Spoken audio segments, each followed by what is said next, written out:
What's up, everyone? Welcome back to Conflicts of Interest. This is episode 138, and I'm the host of the show, Kyle Lanslone. Solo show today, a lot to talk about, including updates on the wars going on in the Middle East and new Department of Justice rules that are supposed to limit what prosecutors do to look into journalists who publish leaked information, but it seems like there's some pretty big loopholes that are going to allow abuses of power to continue. So all that and more on today's show. Be sure you share the show. Find it at the Libertarian Institute, libertarianinstitute.org/Kyle for a full archive of the show and the daily news roundup that I write. Check out the social media accounts at Facebook, MeWe, and Twitter. Find the show on YouTube or Odysee and subscribe and like the show there, as well as any of the other audio podcatchers that are out. And last, you can support the show directly just by going to Patreon or Subscribestar and sign up for monthly recurring donations there. If you're a crypto person, you can find Bitcoin Cash wallet addresses in the show notes page. The last thing you could do is to help out the show and help yourself. Get some great CBD products at Paloma Verde. PalomaVerdeCBD.com is the URL. The promo code is PEACE, and that gets you 25% off when you spend $75 or more. At the website Paloma Verde, if you're a CBD user, go check out their lineup of products along with their lab test results. You know that when you're getting your CBD products from Paloma Verde, you're getting high quality products that are dosed to what they say they are. So I really like and recommend their products for that reason. In my past, the experience, the feelings I had with CBD were because you never know what's in those head shop gummy worms. Also, with their great lineup of products, you could get your CBD in a number of ways. Yeah, they got the regular gummies, 10 milligrams each. They're absolutely fantastic. But they also have soft gels, tinctures, and a wide variety of topicals, including their sports cream, which I really like. Helps me relieve like minor back and neck pain, especially if I've been out doing stuff. I feel a little bit stiff the next day. Rub some of that on. Yeah, you feel better really quick. You stretch it out and feel great. So PalomaVerdeCBD.com. Promo code PEACE, PEACE. That gets you 25% off when you spend $75 or more, and it gets the show a kickback. So get yourself some great CBD products. Help the show. Help yourself. Great things all around. Paloma Verde and PalomaVerdeCBD.com. All right, now let's get into it. The first story I have today is about the Israeli spyware firm NSO Group, and what they have done is produced a spyware called Pegasus.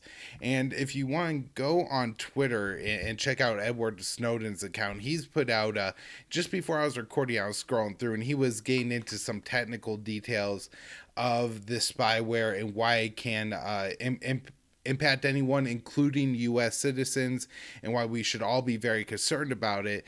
But I gotta say, I'm not the person to even try to explain the tech angle like through Snowden's tweets on this show. So I'll let you go check that out if you're interested in it.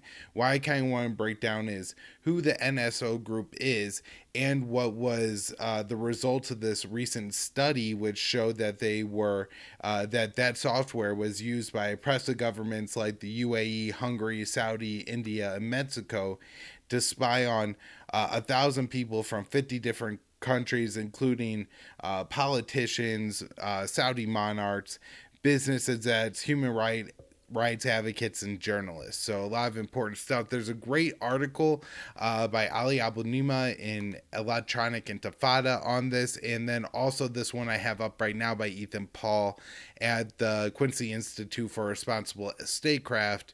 And let's just start going through this real quick.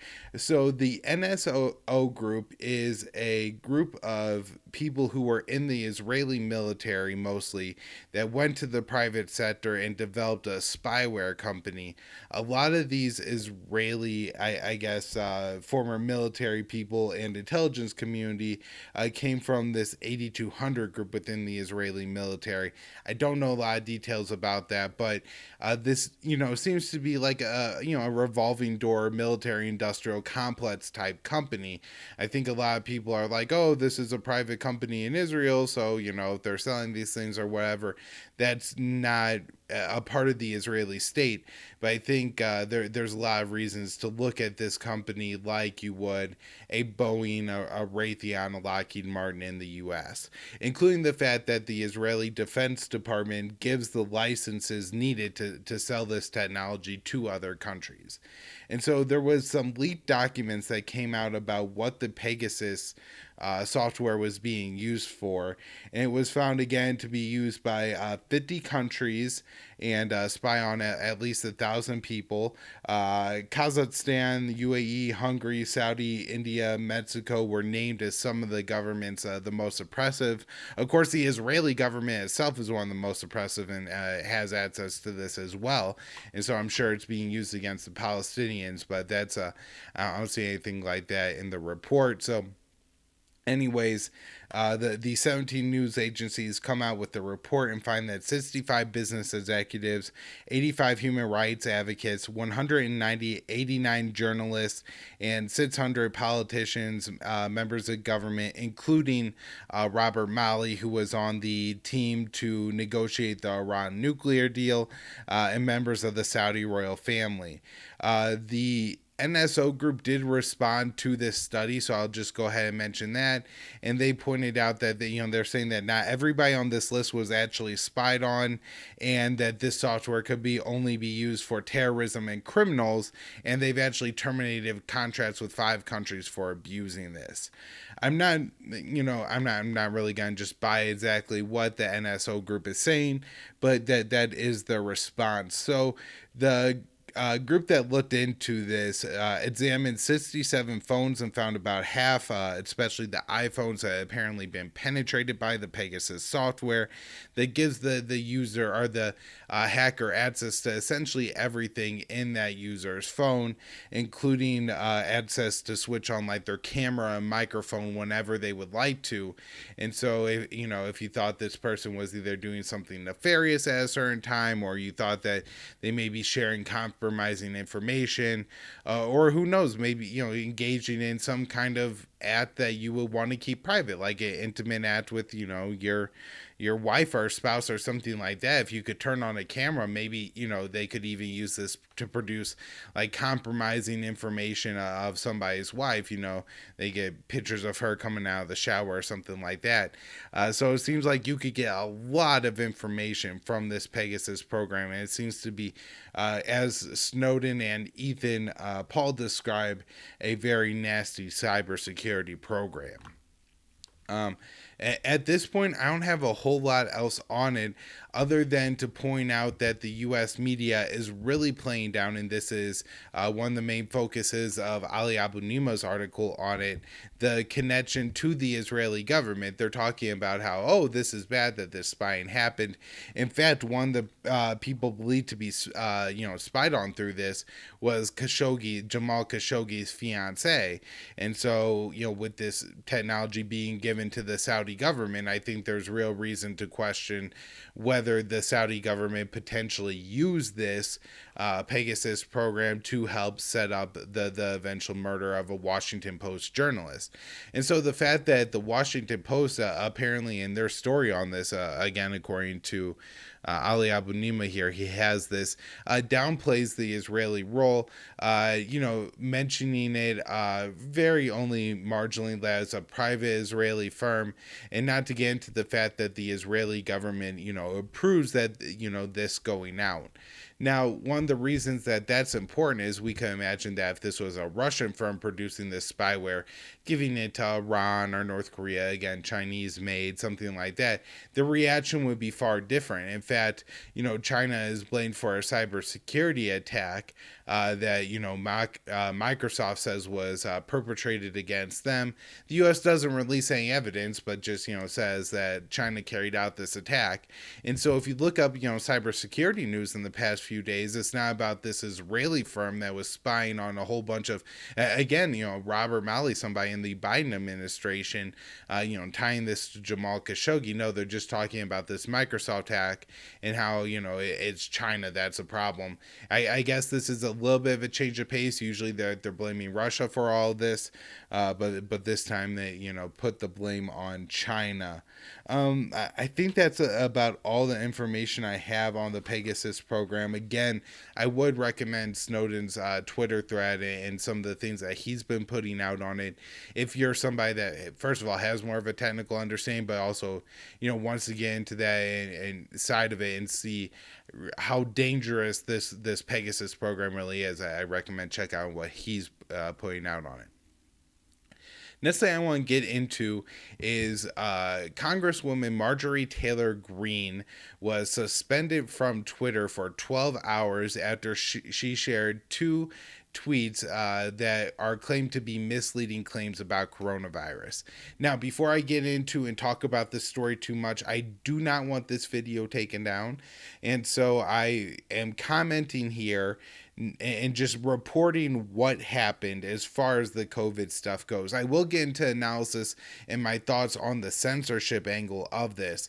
But as far as it goes, I don't want to. So, first of all, I was having a hard time actually finding and verifying exactly what 2 tweets it was that Marjorie Taylor Greene was alleged to have made that were so offensive that she got suspended for 12 hours.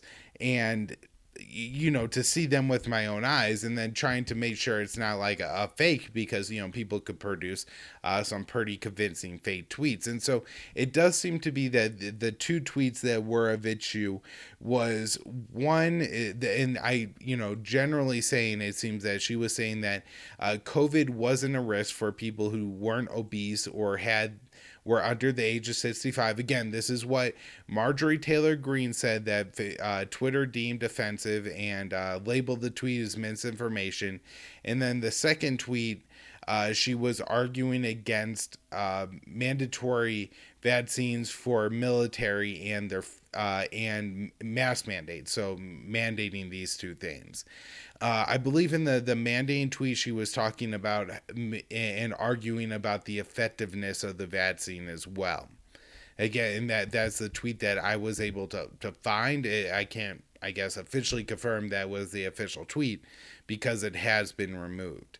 And so those are the claims that Marjorie Taylor Greene made. Now, everybody should make their own decisions and when it comes to COVID. And so if you think that she was right, wrong, that's for you to decide whether she should have been, whether these were like really offensive and wrong, misleading statements made in Twitter, should have flagged them and taken them down. I'll let you decide on that. But getting into the censorship angle of this, I think this is really disturbing to be taking down the tweets of a U.S. Congresswoman.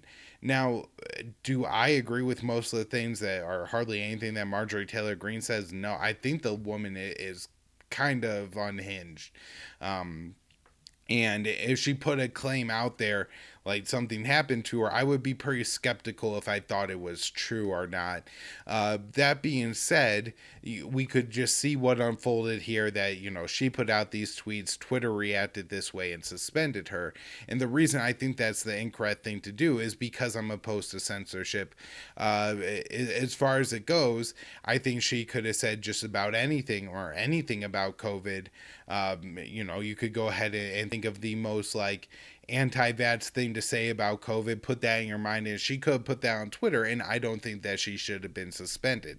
I think, these tweets are important for her constituents, especially, when they come up on the next round of elections to decide if they want her to be her congresswoman or not. If she's, tweeting things that they disagree with and they don't want to, they want to vote her out, they should be able to have easy access to these tweets to evaluate that. And Twitter's ban and censorship prevents that from happening. So that's one of my main issues with this. There are certain things that you could probably take people off Facebook or Twitter for.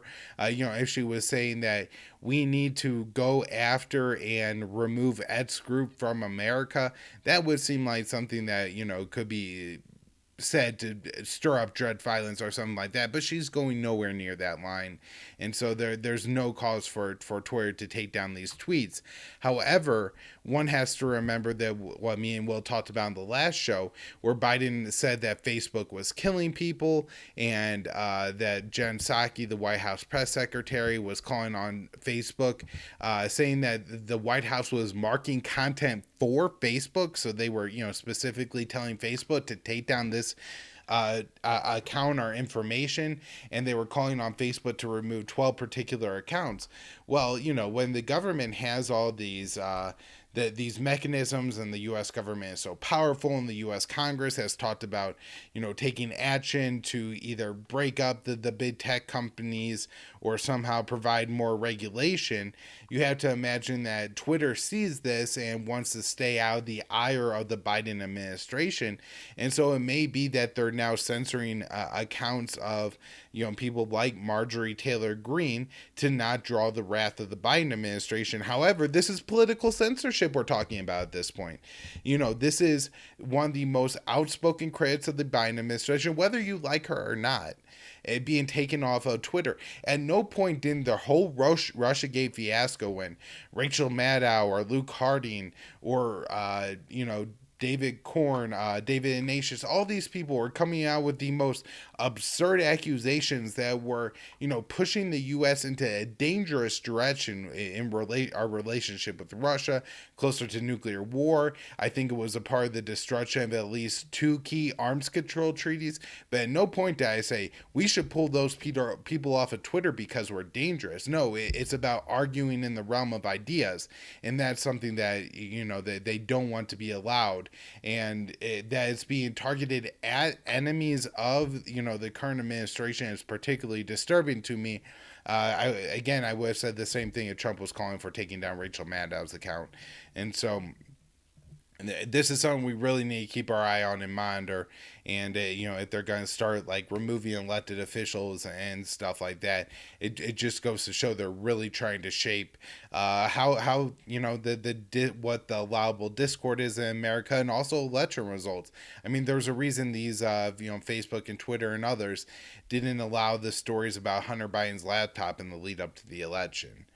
All right, now let's get on to these new Department of Justice rules introduced by Attorney General Merrick Garland. And it sounds pretty good in one sense, the way it's being portrayed. And they're saying that Merrick Garland is finally introducing these rules that are going to prevent federal prosecutors from seizing journalists' records, unless that they're suspected of being agents of a foreign power, connected to terrorists, or there's a kidnapping, crimes against children, or immigration, or not immigration, immediate, risk to not taking it down, an imminent risk to not taking it down. And so that, imminent's one of those words that they always use to stretch. Imminent threat basically means that, somebody might, someday thinking about doing something bad, so we gotta go blow them up with a drone. Again, the rules that they were in place, that, the Justice Department cannot and should not be sending their prosecutors to try to get the records of journalists who publish information that was leaked to them. That should not be the role of the government. That's a journalist doing a journalist's job. That's protected First Amendment rights and activities, and it's very disturbing that the government has a history of doing this. But I just want to point out here that rather than actually, I think, tightening up the situation we have here, the new Department of Justice rules kind of leave a loophole big enough to drive a truck through, where again, you say somebody's an agent of a foreign power or a terrorist, and when you had the Snowden leaks, they said, oh my God, this was helping terrorists. When you had the leaks, the DNCCC leaks or the Podesta leaks, they said, oh my God, this is helping Russia. And so I think pretty much anything you leak that isn't beneficial to the U.S. government, you could wrap up in one of these 5 categories that they have, with imminent risk being about the most vague and easy to stretch in any direction to get the records of of whoever you want. Now, I suppose that, they are only subpoenaing these records, so it would be on the judges to uphold the rule of law and say no. However, this is the government that we pay, and so these are federal prosecutors paid with our tax dollars, and they're being used to spy on us. And it just goes to show the problems with having this massive surveillance state, where they're going to continue to get these records, just because they'll continue to produce the loopholes. And even if they weren't there, I would guess that they'd be able to get, like, through backdoor deals with the NSA. Hey, let's look into this and see what's going on. This seems particularly relevant with the whole Tucker Carlson saga going down too, where he was in communication with people in the either Russian sources or people in the Russian government, trying to set up an interview with Vladimir Putin, something that's more than appropriate to do, to interview the leaders of foreign powers. Oliver Stone has famously interviewed Vladimir Putin. Nothing wrong with that, and I would guess that they would say, oh, he's possibly an agent of a foreign power now, and so that then they would use that as a pretext, if anybody leaked anything to Tucker Carlson, to be able to get his records to look and figure out who the leaker is. And remember, whistleblowers and leakers are giving us so much important information, like about Biden's nominee to become the Pentagon's top weapons buyer. This was somebody who came forward publicly themselves. The former, I guess, financial chief of the Defense Innovation Unit came forward to talk about the head of the Defense Innovation Unit, saying that he was giving jobs and promotions to his friends. Even though that complaint was made, President Biden nominated this guy, Michael Brown, who's currently the head of the Defense Innovation Unit, to become the Pentagon's chief acquisition officer, I guess. And he's the one that's going to decide what the Pentagon is buying, how much they're paying for it, signing the contracts with these weapon makers. And so this guy Mr. Brown has a really big ethics problem. That this is alleged in name.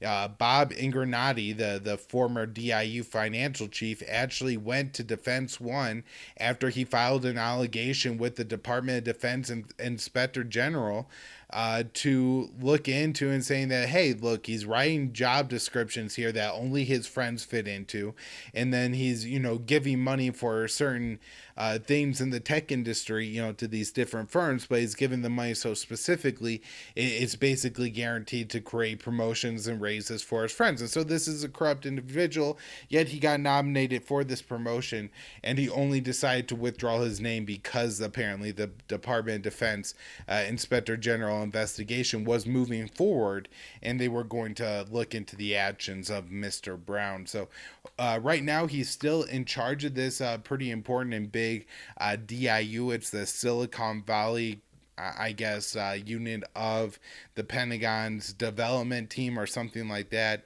And I'm sure he's going to continue to do corrupt deals until he's finally removed from that position. Very interesting how he could, withdraw his name from consideration for this reason.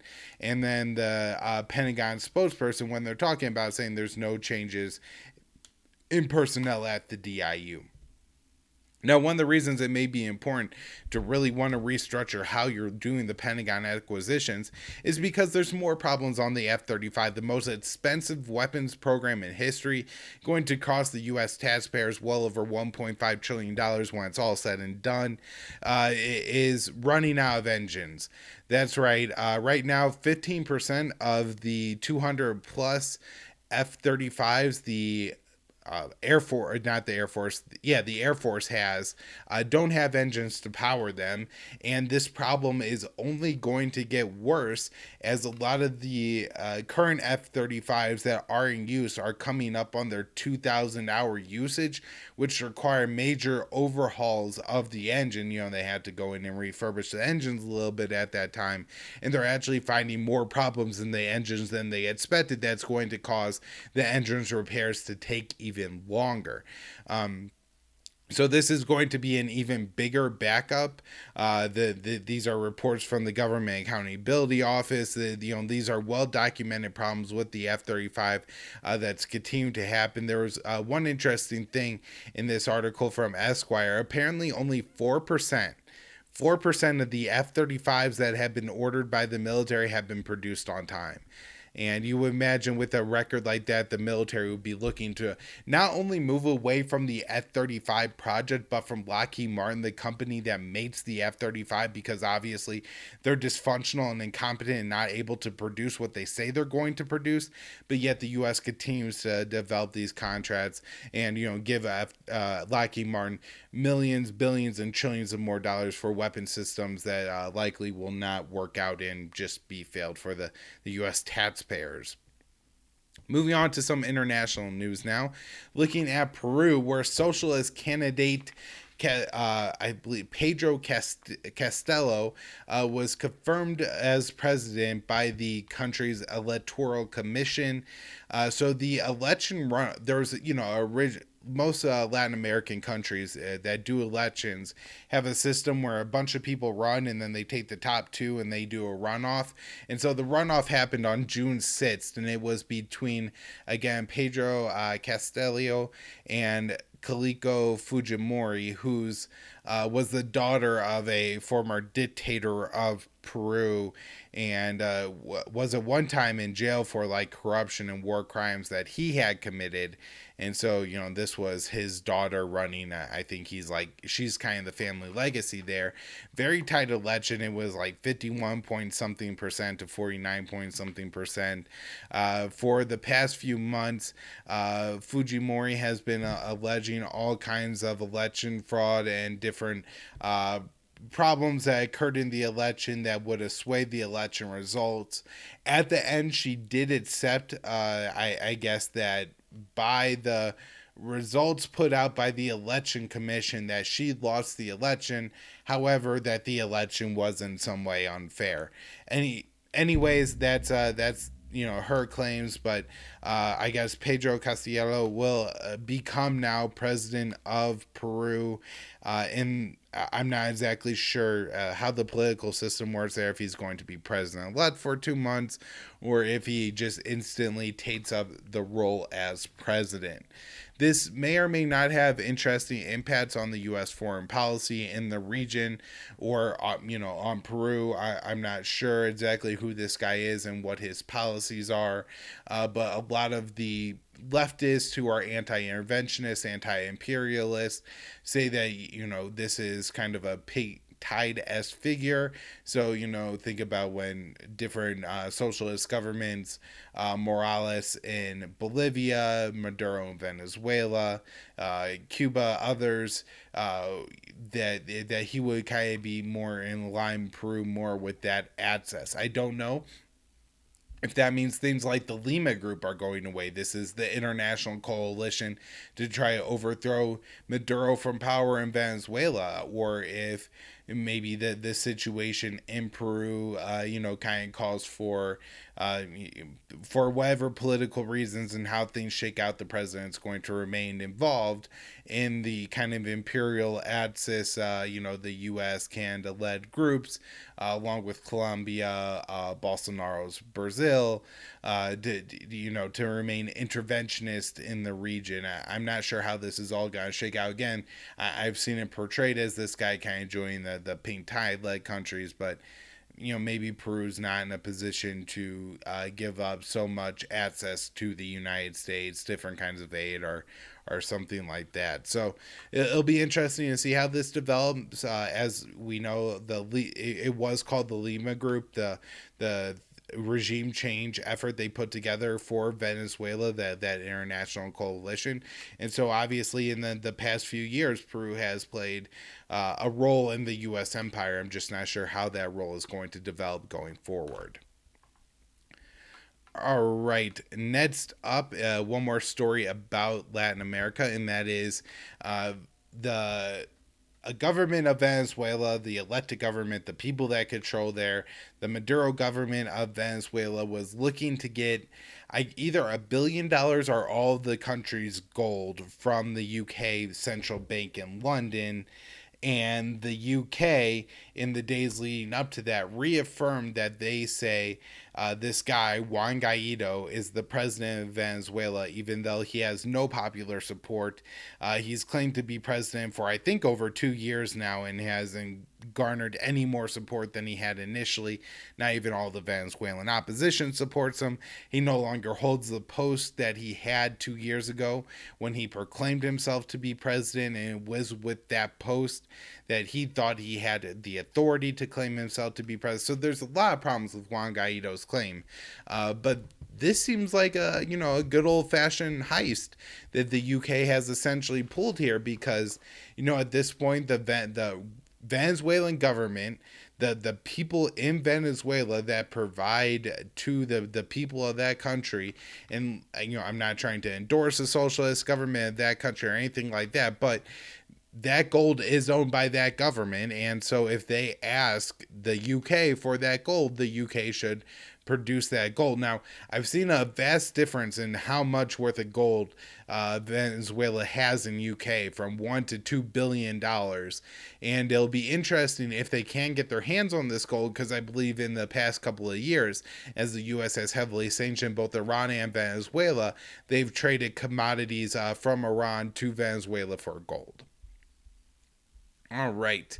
There's this really good article in the Boston Globe by Stephen Kinzer, essentially pointing out that, this is my take on it, that Biden has done a Russia ban, not very dissimilar from Trump's, Muslim ban that he enacted at the beginning of his administration. It kind of plays out a little bit different, but essentially it makes it very difficult for Americans to travel to Russia and for Russians to come to America. Now, it's difficult for Americans to go to Russia because the State Department is telling them that it's dangerous to do so and not to go. And so this, and Kinzer points this out and goes into this adds to the fear and hysteria about, what Russia is like in America. Oh, we have to cancel our planned trip to St. Petersburg this year because the State Department says it's too dangerous, is a good way to drum up a lot of fear among the American base for Russia. Also, it takes away the fact that when some American travels to Russia, they'll go there and be like, oh yeah, there's a lot of really normal people here that are just, normal, nice, regular people, and not everybody is this cartoonish evil figure of Vladimir Putin that we have in our heads. And so, international travel, as argued 100 years ago by Mark Twain, is extremely important for that reason. And so that's how the U.S. is curbing travel to Russia. Now, how the U.S. is curbing travel from Russia to the America is a little bit different. What they're doing is they're not processing any visas in Russia for Russians to travel to the United States. And so this means Russia needs to do something like travel to a third country. I'm not sure if that, could be something simple like Ukraine, or if they're having to go to Spain, the UK, France, and then apply for a visa, hope to get it so then they could travel to the United States. It makes me think that a lot of Russians are just going to decide there's a lot of easier and, probably other, scenic countries to travel to, aren't going to look for other places for their travel and not get to see what Americans see when they go to Russia. Now, I'm sure the Democrats would sit there and go, well, this is different, Kyle. It's not the same thing as Trump's Muslim travel ban, because Russia does all these nefarious things and they're a terrible country. But if you remember back to 2017 when Trump enacted the ban, it was on a group of countries that were either sanctioned by the U.S. on the U.S. state-sponsored terror list, or a country that Obama had bombed in the past year, claiming that they were so dangerous he needed to take out terrorists. And so I think actually the similarities here are pretty striking, and we should see Biden's travel ban for the kind of same crappy racist thing that Trump put together. Other news when it comes to the U.S.-Russian relations, the Pentagon signed a deal with the Hungarian government to open, or to, I guess, operate on 2 other bases in that country. One's being the Kecskemét Air Base in Hungary, and then the other being the Papa Air Base. I'm not, very familiar with Hungarian geography or language, so I might have really botched the pronunciation of both of those countries. But these are two countries that are in the Black Sea region, very close to the Russian border, and it seems the U.S. will be deploying more military personnel here, further provoking and acting as tripwires for a potential U.S.-Russian war. The U.S. is also carrying out more naval war games in the Black Sea. Yes, it seems like I constantly talk about this, and this one's going to seem really redundant because just after the U.S., along with 31 other nations, carried out the Sea Breeze war games in the Black Sea, the U.S. now started the Breeze 2021 war games, slightly smaller, 2,000 personnel, 30 ships from 14 countries, most of them NATO nations, but some are other partners like Ukraine and Georgia, and the U.S. is now carrying out more military operations in the Black Sea. And this isn't it for the U.S. naval war games. We're also carrying out large-scale naval war games and other war games in Australia. These are the Talisman Sabre war games, directed towards China this time, not Russia. 17,000 troops from the U.S., Britain, Canada, Australia, Japan, New Zealand, and South Korea, with 4 countries, France, Germany, India, and Indonesia, sending observers to these war games. These are meant to be provocative measures towards Russia, meant to consolidate military, this one towards China, meant to, consolidate and build military alliances towards China, and, to send messages that, hey, we're a united front that's willing to take you on. It's very disturbing that the U.S. constantly feels the need to carry out these war games. I'm sure it costs us taxpayers a huge amount of money. One of these days I'll have to try to put together or find a good article on how much the U.S. spends annually just carrying out these war games. Also, for an administration that seems so concerned about carbon emissions and things like that, it seems carrying out these war games, sailing these ships and flying these planes all over has to be really piling up on the amount of emissions that the U.S. is putting out. As well as carrying out these war games in Australia, further provocative moves against China, the U.S. announced new sanctions on Chinese officials over what they say are freedom crackdowns in Hong Kong. It does seem that there are more restrictions on what you're allowed to say in Hong Kong right now, and you're probably not allowed to say as much about the Chinese government that you were at one point in time.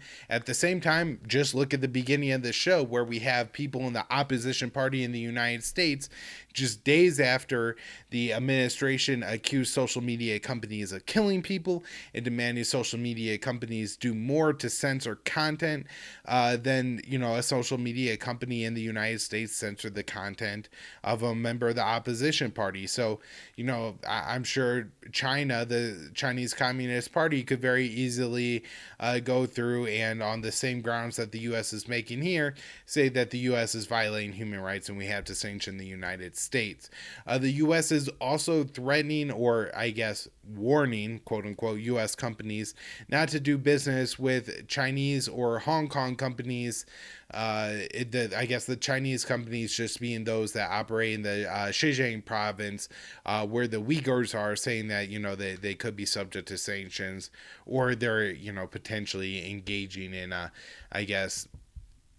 forced labor operations or something like that, would be the U.S. claim. Now let's get into some news on Afghanistan, where we know where the first group of Afghan special visa applicants will be housed, and that's actually going to be Virginia. They talked about sending a lot of people to a third country. Now, they're saying they're going to have up to 50,000 people applying, and they're announced that 2,500 are going to be housed at Fort Hood, a U.S. Army base in Virginia. Or not Fort Hood, Fort Lee, a U.S. Army base in Virginia.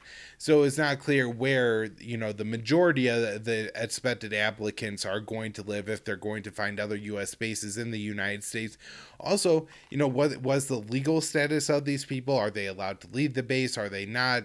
How long can the U.S. house them there? It seems like, this could create a southern border-esque crisis where you have, all these Afghan families piled on top of each other in poor living conditions in Fort Hood, and really no urgency from the U.S. government to find some kind of solution to their crisis. Now, again, there's this is not enough housing for the number of people they expect to have. I'm guessing that the number of special visa immigrants is going to end up being multiple times higher than what they're able to house at Fort Lee. And while it may be better that they're bringing them to the U.S. and that it'll force the U.S. government to bring some kind of resolution, I imagine that they would, fly them. I've seen Guam, the Philippines, and a few other countries, Middle Eastern countries, floated out there as possible relocation destinations to hold until a visa, a special visa status would be granted or not. But if let's say it's the Philippines or something like that, it's going to be completely off the radar for U.S. media, and I could see the Afghan people languishing there for years or decades before anybody really does anything to help these people that the U.S. again flew to some third country. So at least bringing them to the United States will probably force the U.S. government to address the problem sooner. The Afghan government has accused the Pakistani government of giving military support to the Taliban. This is something that's been known and repeated throughout the Afghan war, but it's interesting that they're repeating the claims at this time. Turkey, the President Erdogan says that his government will be meeting with the Taliban to discuss the Turkish security presence at the Kabul airport. It'll be interesting to see what comes out of that conversation. I think Erdogan is also looking to meet with the U.S. to decide how this is going to be funded. I don't think he wants the Turkish government spending any of their own money on this, and who knows, maybe he wants even more than it's going to cost as, kind of a bribery payment from the U.S. To keep his troops in that country, put them in harm's way. Another interesting thing from the Erdogan comment is he called for the Taliban to end its occupation of Afghanistan, which is interesting because the Taliban, the Pashtuns, are actually from Afghanistan for the most part, whereas Erdogan and his soldiers are from Turkey, which are not far away from the U.S., but are nonetheless foreign invaders to that country. An interesting story that came out from Russia, reported by Reuters, and that is Russia offered to let the U.S. use its bases in Central Asia, I guess to fly drones and then share intel. Now, one thing here is that Russia, like the U.S., is concerned about terrorist threats from this region. Russia has a minority Muslim population, primarily in like the Chechnya and Dagestan areas of that country, and I think the Russian government has cracked down on those people somewhat brutally and created some terrorist problems for themselves, and also, old Soviet lingering occupation of Afghanistan stuff probably draws some ire towards Moscow from, the jihadist radicals. And so, I think Putin probably saw a mutually beneficial thing here. Remember after 9/11, when the, Bush, one of the first calls he received was from then new Russian President Vladimir Putin, offering to let the U.S. use any of the Russian Central Asia bases to do what we needed to do to go into Afghanistan.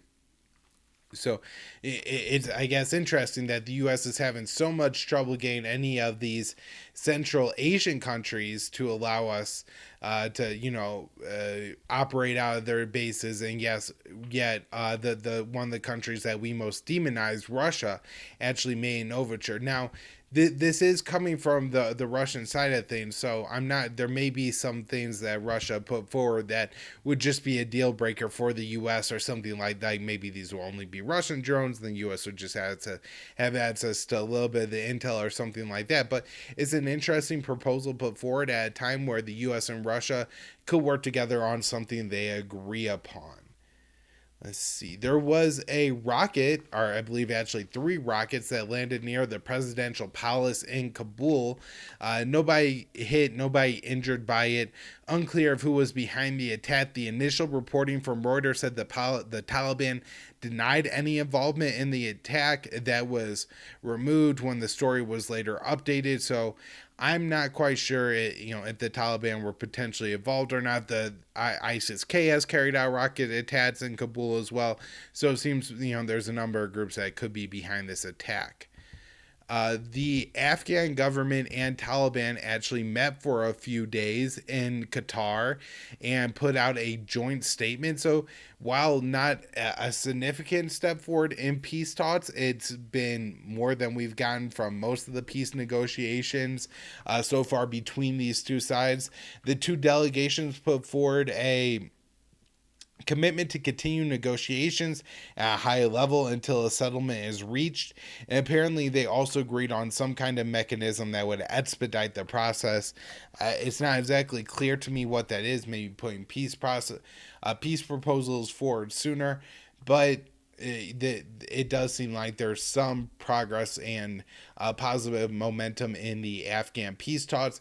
Maybe this is because the Afghan government feels a little bit more desperate at this point, as the Taliban offensive throughout the country has been going on. The Taliban did offer the Afghan government a 3-month ceasefire in exchange for the release of 7,000 prisoners and for some of the Taliban leadership to be removed from the UN blacklist. It doesn't seem like the Afghan government really has any intention of going for this. I'm not sure, maybe it does seem like a pretty steep deal on the Taliban side. That being said, maybe there's room for negotiation. We release 4,000 prisoners and the ceasefire goes for 6 months instead of 3. So maybe room to negotiate here, but it is putting forward some kind of offer of a ceasefire in exchange for just constant fighting. There was a report of one ceasefire deal being struck in western Afghanistan between one of their provisional governors and the Taliban. They say that it was tribal elders in the area that got together, organized an indefinite ceasefire between the Taliban and the Afghan government, where the Taliban agreed to move their forces from, I guess, fighting in the capital of the Pegasus province to just having, I guess, a presence at the rural areas of that province. So the Taliban denied that there's any kind of formal peace deal here, but it does go to show that limited agreements can be worked out in and around Afghanistan to help the I think fighting season at least smoothen out a little bit. When it comes to Iran and the peace talks there, we have a announcement from Iran's deputy foreign minister saying that nuclear talks will restart on August 9th under the new president. So right now, Iran is in a period like the U.S. is between November and January of election years where they've elected their president. That guy is the president-elect, but he will not take office until August 9th. And the Iranians are saying that until that guy takes office, we're not going to negotiate. This is, I guess, an interesting move on Iran's part, because if they do now get a deal done, it will be the new prime minister, Raisi. I'm going to pronounce his name Raisi.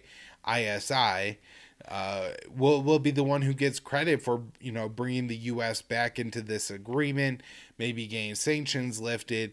And as Ted Snyder, one of the columnists at antiwar.com, does a great job of pointing out, if the U.S. had gotten back into this deal after a couple weeks of the Biden administration, before the recent presidential elections, then credit to this would have gone to the moderate, the reformer in Iran, Rouhani. But rather now it may, if the U.S. gets back within the deal, would go to the new hardline president, Raisi. And, it's interesting who the U.S. helps to align with political victories when it comes to Iran.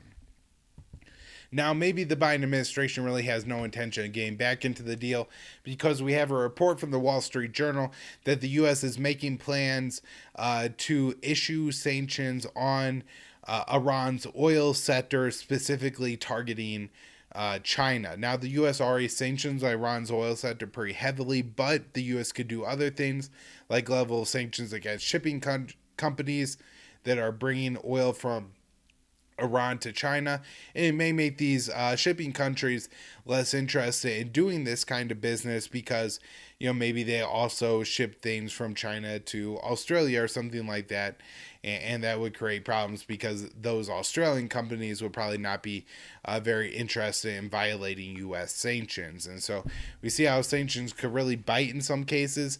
In another sense, the U.S. could just announce new sanctions on Iran's oil sector, and if they're not going to target the shipping sector because Iran's oil sector is so heavily sanctioned already, it may not make any difference. Anyways, this would, I think, signal to a lot of people that the U.S. is not very interested in returning to the JCPOA with Iran. Now, there have been reports from the past couple of weeks coming from the Iranian side that they were working on a prisoner swap deal, and this was a few days ago that Iran said that they were ready to go ahead with the prisoner swap, and the U.S. came out and said pretty much, I don't know what you're talking about. We're not doing this. And so it doesn't seem like that's going to happen, but this would be a step that the U.S. could take it now before the new hardline president comes into office, give the moderates a victory on their way out the door, and then, also build some positive diplomatic relations with Iran. But the Biden administration is passing on that.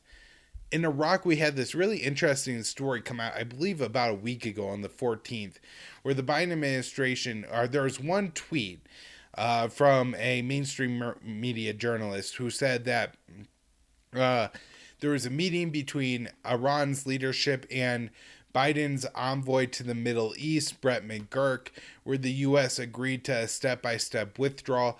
This apparently was only from Iraqi sources in the meeting, and once it came out publicly, the U.S. quickly said that it wasn't true, that we're not withdrawing from Iraq. And so two things happened here. Either the journalist just completely got wrong, got burned by her source, or McGirt did go to Iraq and tell the Iraqi government that, we had this step-by-step process and we're going to leave one day. But the U.S. was just